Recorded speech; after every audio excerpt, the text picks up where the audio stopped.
What is up you guys? Ito nagbabalik si Mr. P.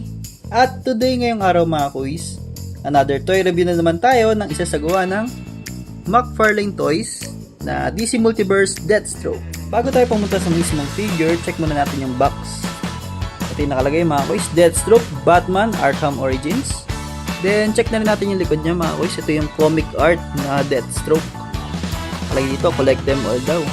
So meron din ditong 5 another comic art. Then ito yung pinagmulan ng mismong comic art.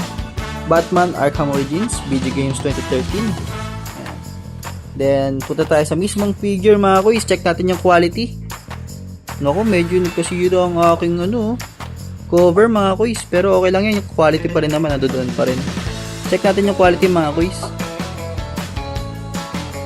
Then may kasama na rin itong katana. Ayan, tsaka stand.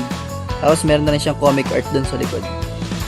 So kung gusto niyo ng mga ganitong contents mga kuys, pakiclick naman yung like, follow, and share nyo na rin sa mga friends nyo.